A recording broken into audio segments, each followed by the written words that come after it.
Well, hello, quilty friends. Today is January 2nd, 2024. Yay, can you believe it? We're into 2024, and I'm so happy to have you back here with me in my sewing room. As you know, I took the month of December off for some much family time and for some much needed family time, for some home projects, for, the holidays and things like that. But now that it's 2024 and it's January, I'm right back in here and inviting you to come into my sewing room and see what I'll be doing for this month. So, last time I filmed, I talked to you about my bonus quilt and that I have been sewing squares together like I showed you. I'm making these little squares right here using my 1.5 inch leftover squares. So this is a 3.5 inch block and I'm using all Scrappy squares. And then I am using 2.5 inch Scrappy squares and sewing this checkerboard block, 9 patch, whatever you want to call it, together. Okay, so now we've got 2 blocks, and excuse me, I can't talk today. Okay, so I'm sure that you saw in the opening of the video how the blocks are going together. So when I'm doing this small block right here, I'm adding borders, and I'll do that after the end of the tutorial of how I just show you how I sew my squares together. Very simple, fast tutorial, but I just wanted to quickly, come to the machine and show you how I do that. And then by adding these borders around this 3.5 inch unfinished block, it will measure 6.5 inches like this does right now. And then I just alternate them and sew them together, and it forms a really super cute, easy chain pattern, and that's why I'm calling this quilt the checkerboard chain. Okay, so first let me just talk about the squares a little bit. So here's my bins of 2.5 inch squares, okay, that I've been working out of. I have 2 actually, 1.5, because that's the size I have the most leftovers of. So I'm just giving you a little peek inside, and I'll grab the other 1.5, this one. As you can see, I've been kind of rifling through these, pulling up the background squares, so I have those to pull from. And so what I do is I pull these out of my little aqua cupboard here. I keep them in the bottom cupboards, all of my little square bins, which I've showed you in my video before. And then I pull out, some backgrounds, some colors, and put them in other little containers and bins and things like that. This is my progress that I have going with my 1.5 inch. I do them in stages. First I sew 2 together, and then I sew 3 together with one with 2 colors on the ends, and then another segment with a color in the center and backgrounds on the sides. And then that's how, those go together. So I just do those in stages as I'm sewing my bonus pieces in between my projects, like my sew along projects and things like that I have going on. I just like to pick an easy bonus quilt. I always have something going on using my scraps and leftovers. So it's kind of like a non-thinking thing. All I have to do is just put squares through the machine and know that I have to, do them in different stages. And then here's some 2.5 inch. And here's my divided little vintage dish that I use for my 2.5 inch prints and 2.5 inch backgrounds. And then I've got segments so far going together of that. So maybe I'll pick some of these to do the tutorial for. And so that's kind of how I get set up. Now, I get asked this all the time, so I wrote this note down here in my little blister notebook that I always use. So I always get asked, where do I get the squares in my bins? So the number one place that I get the squares in my bins is from leftovers. So I use them I get them from the trimmings for my easy corner triangles. And I've shown you that in my videos before when we have to trim off easy corner triangles, that I will cut those leftovers into squares. And I also get them when I'm cutting from a width of fabric, meaning like if I'm cutting for a quilt or a project and I need to cut a bunch of 6.5-inch squares or 2.5-inch squares or whatever that is, I will cut across the width of the fabric, cut the pieces needed for the quilt, and whatever is left over from that strip, whatever size that is, I will cut into squares. So in other words, if it's a 2.5-inch strip that I cut and I have like 8 or 9 inches left over or just 3 inches left over, I'll cut as many 2.5-inch squares as I can and throw them into my bins. And then also I cut for my Scrappy strips baskets. Then I've shown you about those before in my video that I have, showing you how and what I do with my strips.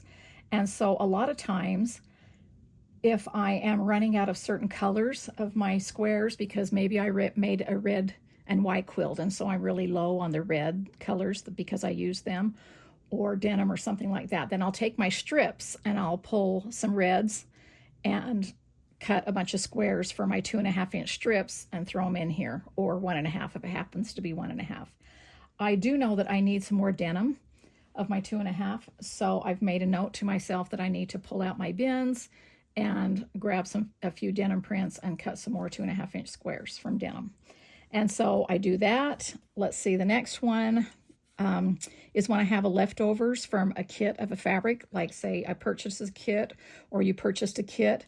Then after you've cut everything, you've made the project, and those leftovers, instead of putting them all in a baggie and labeling them leftovers from, this certain quilt, I will take the leftovers, and if they are larger than a fat quarter, then I'll put them in my fat quarter bins.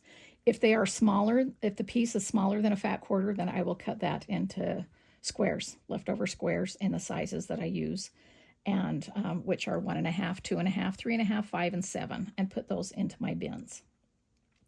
And then, so that's kind of my leftovers. I probably may have left something out, but it's leftovers. It's leftovers from all different kinds of projects. I just don't let a little bit of fabric go to waste. If I can cut at least a 1.5-inch square, then I'll do it. And then, then I can throw the rest away because it's smaller than 1.5 inches. I also cut from newly purchased or from my latest fabric collection. So a lot of times, I don't get to very often go into quilt shops anymore, and especially since we had the pandemic and that just kind of stopped everything. But a lot of times I would go in there and purchase fat quarters that I thought went well with my colors and selections and my style that I love. And so I would purchase those. I do show that in my video that I always link to about how my method and how I use my Scrappy baskets. And so you can watch that and learn more about that. It's also in my Scrappiness is Happiness book. My whole method is in there. And then from my collections, when I get a new collection, like for instance, I'm getting Mercantile just now, it's just come into the quilt shops, I will cut off a strip of fabric, a 7-inch strip of fabric, because these are the sizes that I use again. So I'll cut a width of fabric, 2 widths of fabric from each size.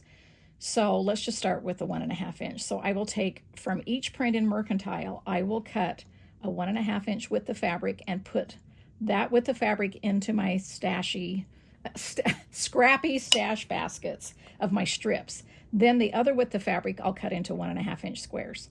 And, it only takes a few minutes, and then I'll put them in my baskets. And that is a way that I am always replenishing.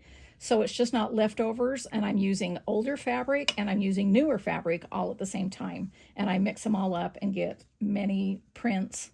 And that's what I love to do with my squares.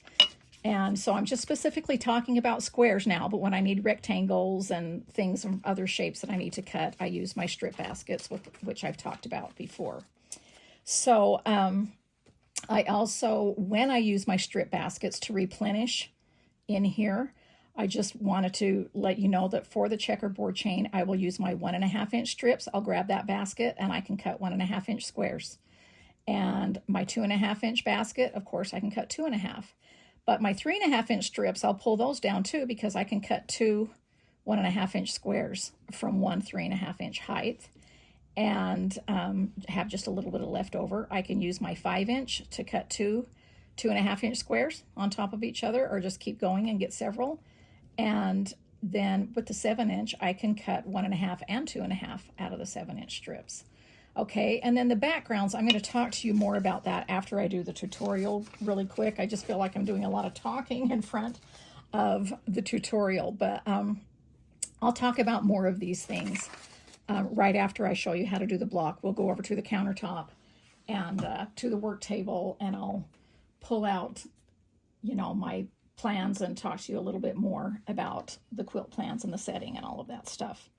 Okay, so now that we're at this point right here,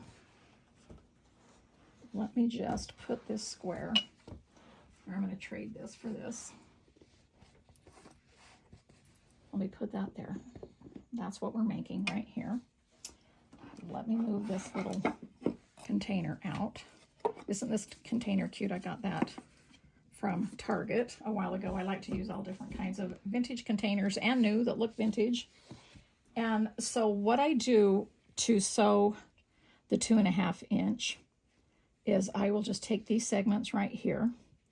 I know that one needs to go into the center that way. And so I can line them up. Let's see, just want to see what colors I have to work with. So those are, maybe I'll do a red over here.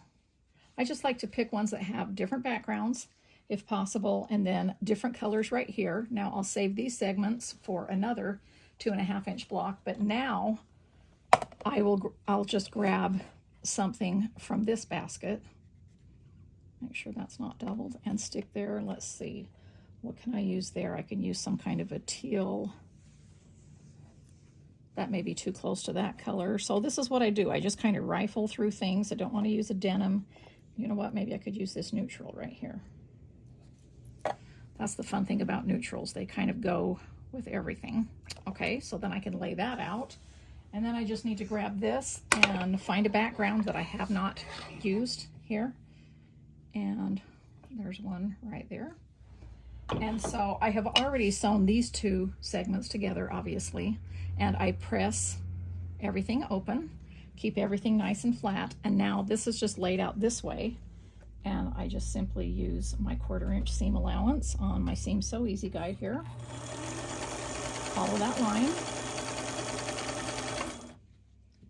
And of course, as usual, I like to always use one of my design boards to lay things out so that I'm not sewing the wrong segment to the wrong segment. That doesn't mean I never do that, but this really cuts down on the chances of making mistakes.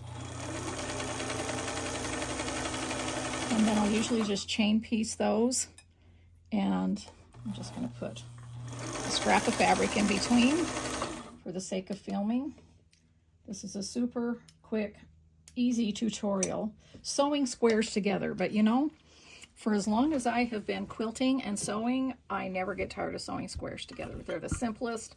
They're beginning. Some of the most beautiful quilts that you'll ever see are simply made from squares, right? It's just, they're the most basic, most fun. You just, there's so many different designs that you can make with squares.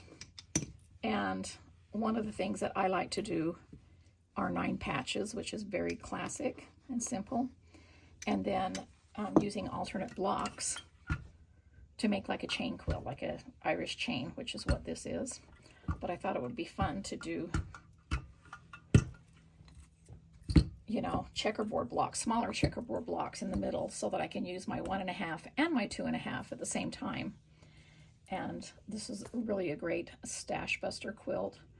And as you have leftovers that you're cutting, instead of putting them in the bins, you could always just hurry and sew up a few of these blocks until you get enough, you know, to make a big quilt. Okay, so now I'll just bring these over here and sew them back into rows. It doesn't really matter if I turned this one, or as long as it looks nice. So I like to match up these seams first, and then match those up into the corner. You can pin at this point if you'd like. And again, when I do pin, when I'm doing squares like this together, I like to just use one of my double pins and match up those seams. And you can see there was just a little bit of leeway in this background fabric up here. And so I'm glad I pinned that, or else it may have been off. We'll see how it turns out. Most times I don't pin. It just depends on looking at the segment and if I feel like it, you know, needs a little bit of help, if it's not going to line up exactly. But if you are a pinner, okay, so there we go. See, that was off just a little bit, but not enough to bother me. See, that's not going to make a difference at all. And so now I'm just going to open this up. If I was chain piecing and making several blocks at the same time, I would have pressed this seam open first before I added this, but since we're doing one block, okay. Now let's see if we need to pin this, or if it looks like it's going to line up. I think we need to pin that one. It must mean this centerpiece right here was just a little teeny bit short. This one right here that I laid out, because that's the one that's in common that is not quite long enough. Okay, so I put a little bit of pleat in this center background. Let's see how that looks. If that will press out. And hopefully I will not have to use my little handy dandy seam ripper here.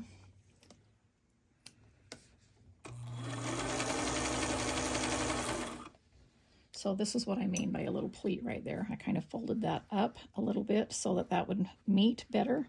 But as we bring this over here and set these seams, that helps to smooth that out a little bit. Okay, then I'm going to set this seam too on this side. Then we're going to flip that over. Use the seam roller. That will also help to get that little bit of a pleat out as well. I think it's going to be just fine. I go like this, and because I want to see what the front of that looks like, that pleat, I'm going to flip it over and press it again before I put the clapper on. And I usually don't like to iron back and forth, but I'm trying to smooth this out because of the pleat. Now, can you see that a little bit, Cass? That is not even going to bother me. I don't even know if you can see it. Maybe I'll do a little bit of an angle. But that is definitely going to quilt out. When you put that into the quilt, that little pleat right there will quilt out. So I'm going to put that on there and let that cool. And then I'm going to grab my little, what did I do with my 3.5-inch block? Here it is. I'm going to grab this, and I'm going to throw this ruler on top of it and see if I need to trim this up at all. I am all over the place. Oh, look at my new sewing scissors. I'll show you those. I'll talk about those in a minute. Okay, I'm just going to, at this point, before I put the borders on, I like to take my 3.5-inch trim it ruler and line it up here and see if I need to trim anything off at all. And it looks like this is a little teeny bit long. So I'm going to do this in this little small space. I think I can do that. I know my blade's still open, but I'm not going to touch it. Don't worry. And then it looks like on this side, now that this is trimmed off,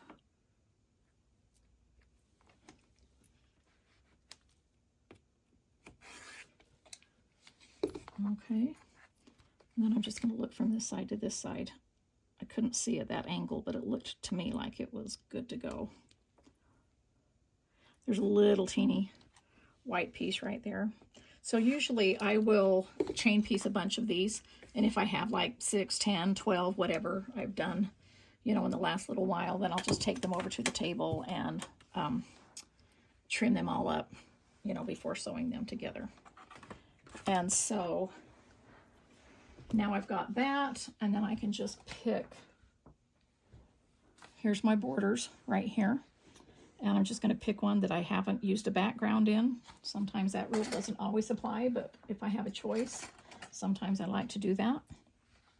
So now this measures 3.5. These are cut 2 inches by 3.5. So what you do is you just sew to the sides here. Okay. And then I press those seams towards the border. I do not press these seams open. And then these I have cut 2 by 6.5, and then I will just add those to the top and the bottom. Okay, let's see.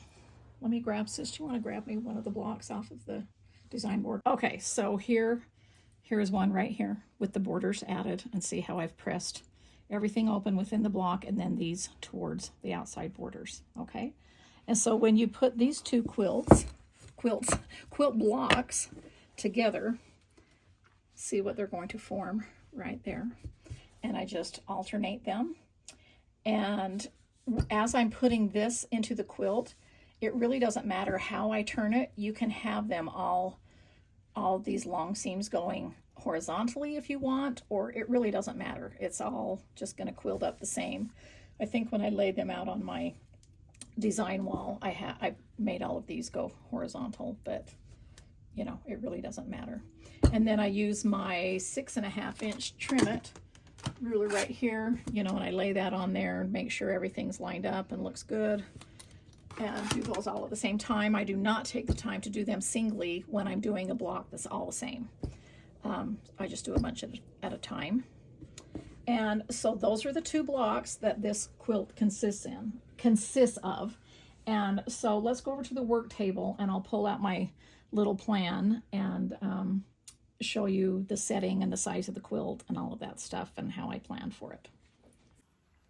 Okay, so I brought in everything here that I think I need to talk to you about the quilt, but I realized I said I was going to talk to you about my scissors and show you my scissors, and I forgot, so I brought those in. So these are my sweet scissors. That's what they're called here, and this is the cute box that they come in. Okay, and the lid just closes like that on top of it. They fit in there, and it does come with the scissor cover, but I used those, and they're probably in a bag somewhere because that's what I use the little covers for. But anyway, so there they are. I love them. See, don't you just love how a good scissor sounds? And so now I'll be using those all of the time. Since, as I told you before, my other red-handled scissors were no longer able to manufacture, so found a different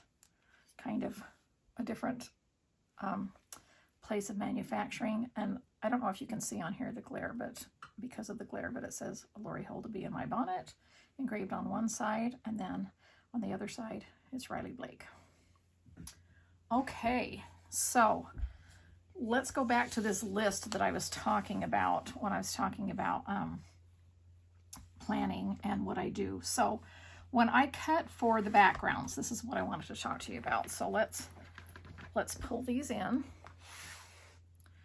So when we do, when I do blocks with matching backgrounds, meaning, you know, how the borders have to match. And so I'm not just using a random rectangle or a square or something, I need matching sets. Then I will just grab a stack of my backgrounds like this. And what I will do is open this up, press it, and I'll cut a 7-inch by width of fabric for this quilt. And the reason I do 7 inches is because I need 2 inches by 6.5 inches this way. But if I cut a 7-inch strip, then I can get 2 3.5 stacked on top of each other. That's exactly why I use 7 inches in my sizes of my Scrappy baskets, because 3.5 and 3.5 makes 7. And I didn't want to cut 6.5-inch strips and not be able to cut 3.5-inch strips from that. You know, that applies to the same thing as 2.5-inch squares and 5-inch strips, how they go together. 2.5 plus 2.5 stacked on top of each other equals 5 inches. So, you know, so that's what I do with that. I will cut the width of the fabric, and then I'll just cut as many as I want out of that background and go on to the next one of the whole width. Now, of course, I could cut a 2-inch width and just get a couple of borders for the blocks, but because I need so many blocks for this quilt, I am just cutting a big variety and using several different, this is just a stack that I got off of the top of my background bins. This is how I keep my backgrounds, just in bins in my closet here behind me. And so I'm using many more different backgrounds than this, but I just grabbed this stack to show you that this quilt is really fun because some of these backgrounds are busier than others, and it really adds to the quilt, you know, just the different texture. Now this one is actually a wide back, and this is what I have left over from the wide back, but I use it as a background as well too. So that's how I do the backgrounds for this quilt. Now let's talk about, let me look in my notes to see, oh, I can talk about that at the end, why I love this method of pulling from my square so much. I don't know, I'll mention it now. So I wrote it down, so I always forget the things that I want to tell you, and I'm like, oh, I should have told you after the camera was turned off. So I wrote this down, why I love my strips and squares method so much. Okay, so I always have a variety of prints and colors at my fingertips, already cut, or at least semi-cut, meaning height-wise, you know, like 2.5, then I could just cut, you know, the other, if I needed 2.5 by 4.5, I would take my 2.5-inch strips and cut a 4.5-inch long. So there's kind of half cut already. And I love that I have small workable pieces. I mean, and so I have basically my own custom pre-cuts. So imagine if you go into a quilt shop and you have hundreds and hundreds of bolts at your disposal and to choose from, and you buy yardage and you come home, and it just doesn't make sense to manipulate and use a great big piece of fabric to just cut a few pieces out of. I like to just cut it off there, and then I have small workable, you know, prints within my closet right there. I get my baskets out, I put them out all over my counter when I'm starting to cut for a Scrappy quilt, and I have literally hundreds and hundreds of different prints to choose from, like I say, in small workable sizes. And so that's one of the reasons, one of the main reasons that I really love my method. And I always have a bonus quilt going, and I have 2 bonus quilts going right now, and I'm just showing you this one because I'm kind of about a little more than halfway done of it. And so sometimes it doesn't turn into my bonus quilting anymore. Sometimes it turns into my main quilting for a week or so till I can get it finished up when I'm starting to do a, you know, major sew along or something like that, so I can just concentrate on another bonus quilt. And so that one consists of strips of fabric, so I'm using my leftover strips for my baskets and that. So I promised you in my last video that I would talk to you about my calendar a little bit and show you how I record and design my little bonus quilts inside my folder. So I am going to do a separate video to talk to you about my calendars more, but I just wanted to quickly tell you that I use 2 binders. One I use for my new calendar. I'm not going to show you the January yet. I'll show you that in the next video, but this is because it's half filled out, and some I want to make sure I can show you because I do have a lot of secret sewing going on. But this is what, I haven't filled anything out in March yet. So this is what the calendar pages look like. I hope you can see that centered enough, Cass, if I, let me move it that way. Okay. And so then they have the monthly ones there. And then every day of the week you have room to write different notes, things you did, things you're going to do, things you want to remember, where you can add stickers, photos, whatever, you know, we'll talk about that later. And so that's the calendar, and that goes up to 12 months. There's a tab for all of that. And then there's more tabs that go with this calendar set that you buy separately. It can go in any 3-ring binder. You don't have to use my binders. You can use any 3-ring binder. They're just typical, you know, 3-ring binder hole punched. Now this is the other binder that I have that I've divided into my quilt pages, my stitch pages, my yarn pages, and then there's 3 tabs left over that you can add your own little titles in. But I am in the process of transferring all my stuff over to my new calendars because I've always used this method, but this is the first time I've actually designed and published this exact method that I use for you, and so I'm going to be transferring some over. But this is what the quilt section looks like, okay? This is the tab right here that comes in the calendar, ones that I showed you. And then this is the beginning of the quilt pages. There's a place where you can write your name. And then here is where you can put your whips. Like this is my whips that I'm going to list what I've transferred over from last year. Okay, so the first one I put in is my bonus Scrappy quilts. That's what I'm going to be writing in here. And so the checkerboard chain. And so number 1, I put checkerboard chain quilt. Okay, so there's 32 different double layouts for 32 different projects. So now this is kind of like your index page. So I know that this one's on the first page, the checkerboard chain quilt. Okay, so now I transferred this over and I put a lot of stuff on here. You don't have to put a lot of stuff on here. I basically put as much stuff on here as information as I could about this quilt at this point, just to show you the kind of things that you could use these double layouts for, and just show you what I do and what's possible, and then give you the information about this quilt at the same time. So here you can see that this is number 1 right here. And so this will match up, this double layout right here will match up to what this title is right here, okay? And then next week, I'll actually be filming the Writing Block Challenge. It's my turn. And so that's what number 2 will be. And so I'll have this all filled out by next week when I'm filming next Tuesday for my turn in the Writing Block Challenge, okay? And those are 10-inch blocks. I'll be showing you how to sew a 10-inch block, but I'm also going to be showing you a 20-inch block that I sewn and giving you the measurements for that as well. Okay, so here, this tells you where you can put the title. This is your supplies that you need. Right here, I put it like the special trim it rulers that I need. I talk about my Scrappy bins. I talk about what colors I'm going to be using for my Scrappy bin. Now, this is kind of a no-brainer, the colors in this one, because basically I'm using every colors in my bins. But sometimes when I'm making Scrappy quilts, I will use only, you know, say red, white, and blue, or I will only be using oranges and browns and greens or something because it's a fall Scrappy quilt. So that's the kind of information that I will write here. You know, special supplies. And this talks about which fabric collection I'm using. There I just filled out from my stash, you know, my 1.5 by 2.5 inch squares. This is the quilt size. So the quilt size that I'm going to make is 78 by 90, okay? Will be the finished size. And we'll talk about that over here more. This is the number of blocks. It has a place for you to fill that out. And so I will need 97 2.5 inch blocks, you know, the 6-inch blocks made out of the 2.5 inch squares. And I will need 98 of the 1.5 inch squares. Okay, I don't know why I wrote 95 right there.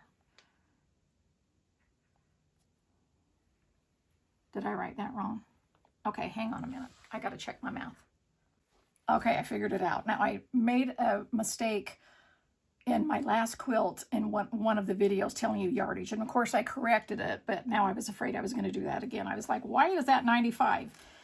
If I'm making 97 of one and 98 of another, that does not end up being 95. But it does end up being 195. I just forgot to write the 1 in front of it. So you need 195 blocks total, 97 of the 2.5 inch squares, and 98 of the 1.5 inch with the border around them, okay? And then I always write like the starting date, what date I started, ending date if it's a quilt along, that just kind of helps you. And then here's the finished date. And then this is quilted by, so I haven't got it quilted yet.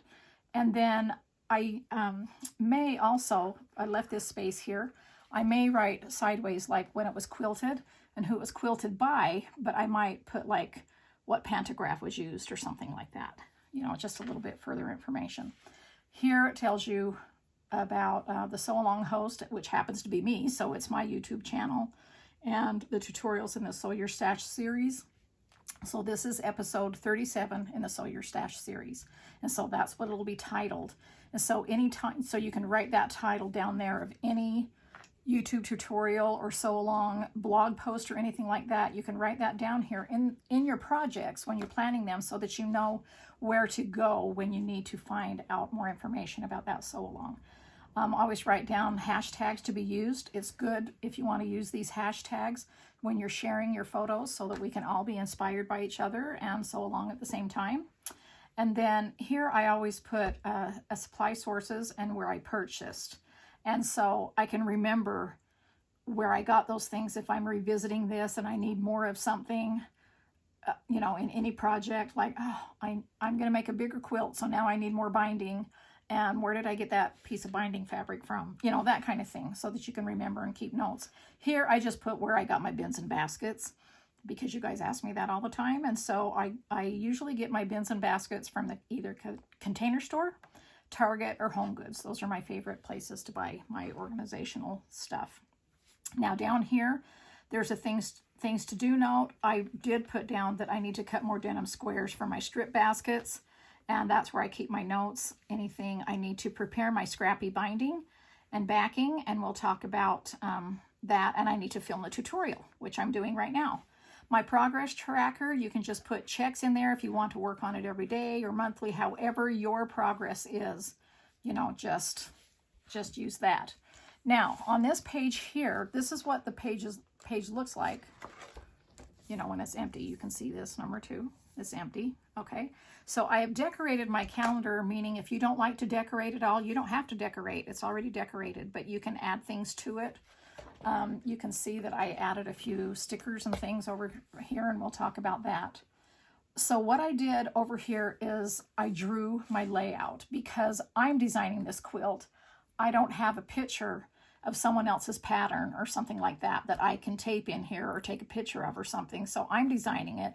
So I drew this out here to help me to remember when I'm sewing it together which block I'm going to be starting with. So this says 78 by 90 quilt. The setting is a 13 wide by 15 tall. So I have 13 blocks and I have 15 blocks going this way. Now I'm using an odd number so that I can put the border blocks in the corners. Okay, so they'll always end up, that's what this little square represents, is the little tiny checkerboard block. Okay, these big ones are just the big ones made with 2.5-inch squares. So this will visually help me as I'm sewing this together. Okay, and so I draw that. I simply just cut little 3/4-inch squares for my little teeny leftovers, and I just use some double stick tape, or you can use a glue stick, and I just put those in for swatches, just because I wanted to show you, not because I need to know what fabrics I'm using. I did this layout kind of overly much, like a lot of stuff, just to show you what you can do and what I do. And now for this, and then here's my backgrounds. And what I did was I didn't have room to cut a bunch of different backgrounds, so I stacked them on top of each other, put them together with one of those little bulb pins, and then I just, the bottom one, I, you know, used double stick tape. So you can just go like that and leave through those. Now, this is the cutting section right here. This is what I use this page for, and what I write out my cutting and what I need to know. And so what I did is I have a little pocket size printer that prints photos off of my phone. And so that's really useful for me. I use that a lot in my paper crafting and in my calendars and my planning and things like that. I've always used that. And so what you can do is they print off little pictures.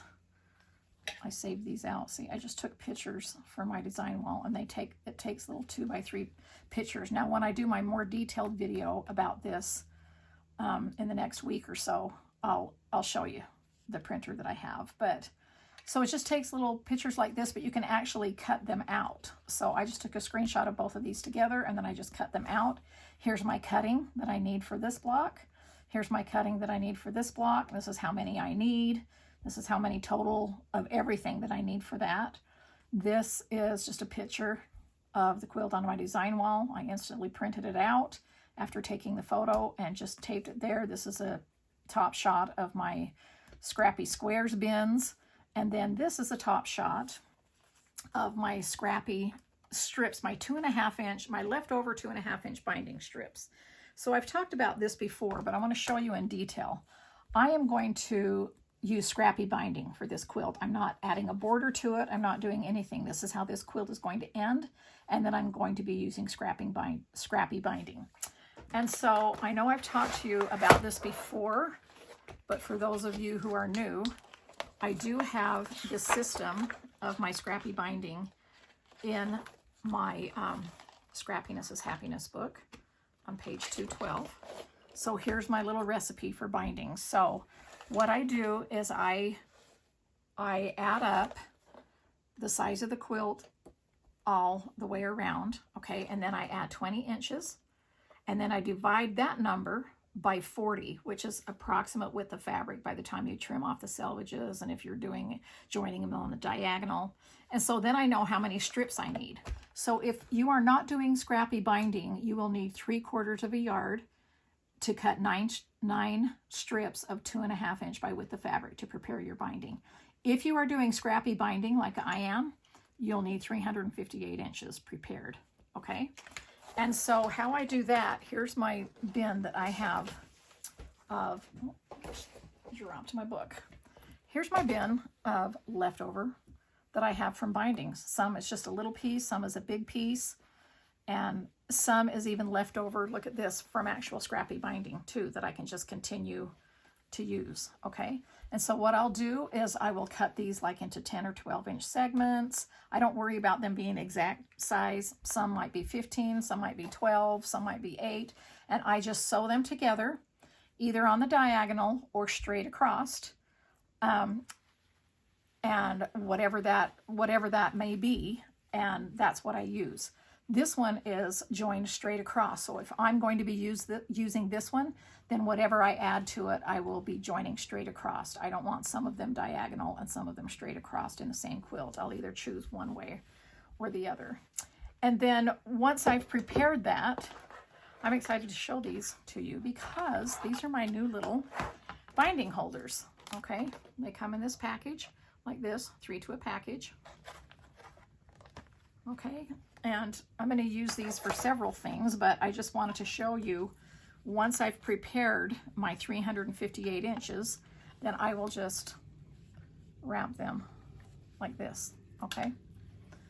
And this holds up to like 12 yards or even more. It would just, I mean, you could keep wrapping it, but very comfortably it holds 12 yards of binding. So anyway, so I would just prepare it and wrap that, keep wrapping it, and then I've got a little hole there that I can hang it on my peg rack, or I actually have a big ring, like the rings that I use to hold my floss when I'm doing cross stitch. What are those? You know what I'm talking about, those big rings. And anyway, I have a great big one, and you can just join them to hold these on however you want to put them in your sewing room, and join them, hold them together, stick them in a drawer, hang them up or something like that.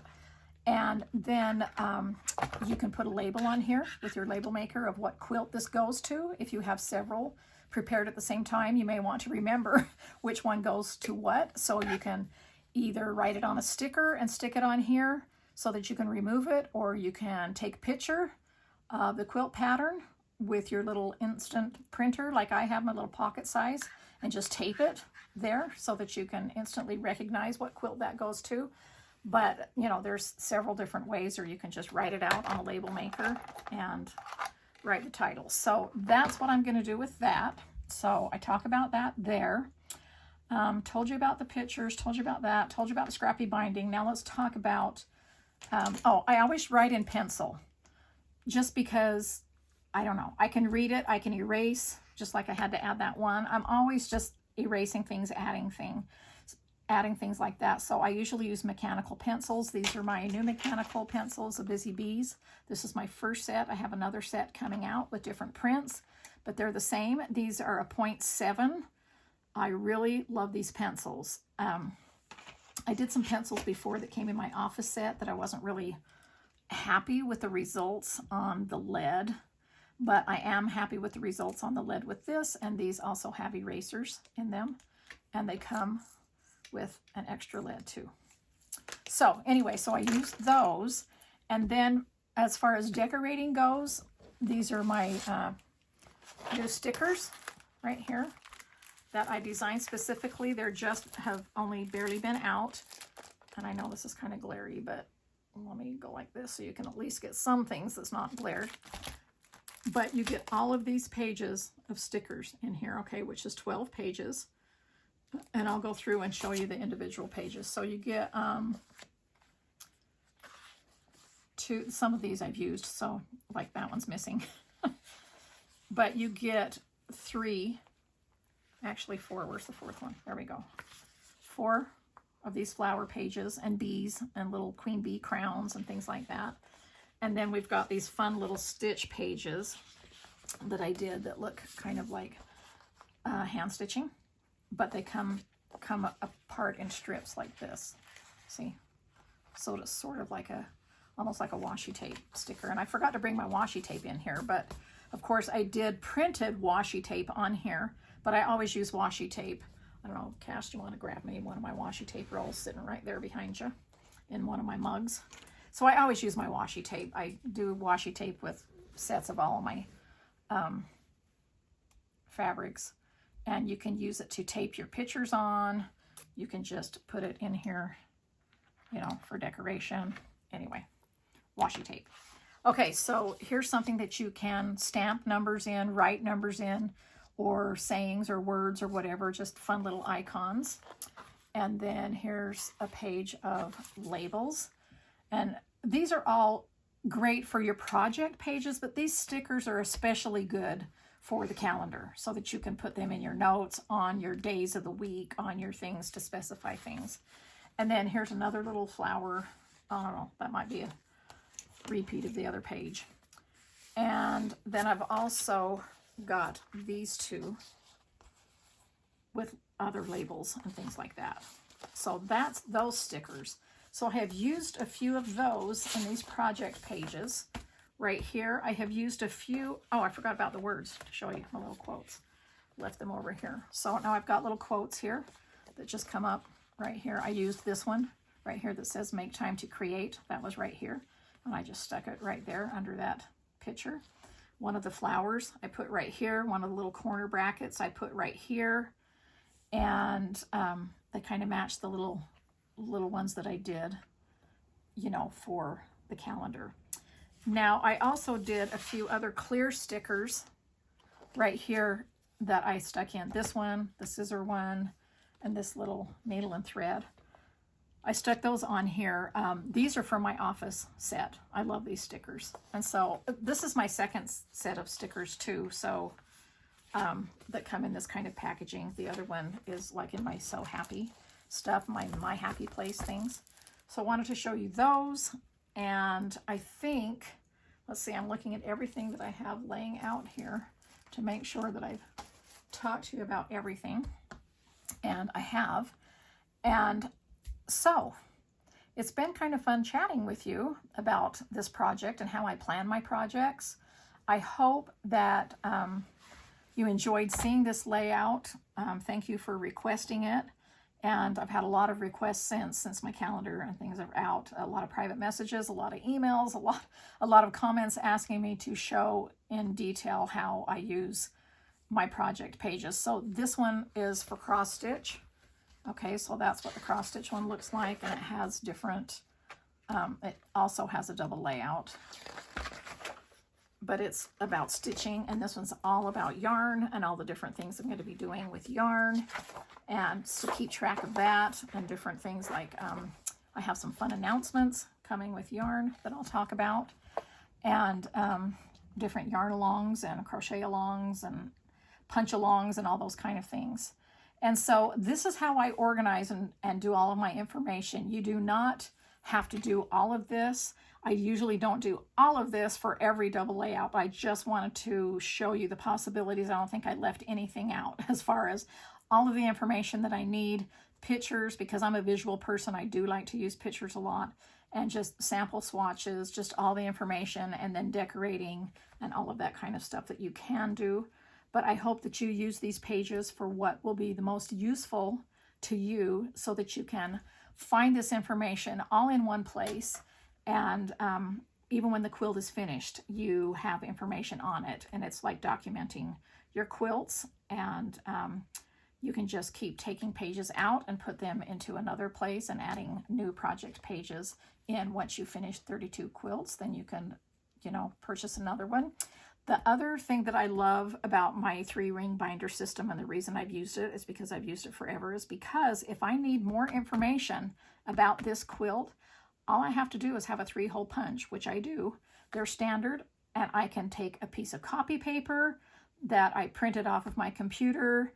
If I'm doing a sew along with a quilt shop or a, you know, a certain designer or something, and they have something on their Instagram, you can, you know, take a screenshot of that, or if they have a PDF or something, you can just put that in through the 3-hole punch and add it right here into your notebook. You can add dividers for your 32 different projects if you want to. You can do whatever you want to customize it. I just wanted to do the basic things so that you would have all the basic information that I have always used throughout the years. And so if I've left anything out as far as promptings, you have room here to write it in. And so let me know what you think about this quilt, what you think about my bonus project, and my Scrappy stash, about my calendar, my project pages, anything that I've shown, just what you're going to do this year. Just leave me a comment, and I appreciate you tuning in to my channel and joining me in my sewing room. It's always more fun when you're here when I'm doing projects and I get to tell you about them. And please give me a like on this video. It really helps my YouTube content and helps my channel to grow. And I appreciate you, and I will see you next Tuesday right back here in my sewing room when I'm doing the tutorial for the Riley Blake Block Challenge. I'll chat with you later.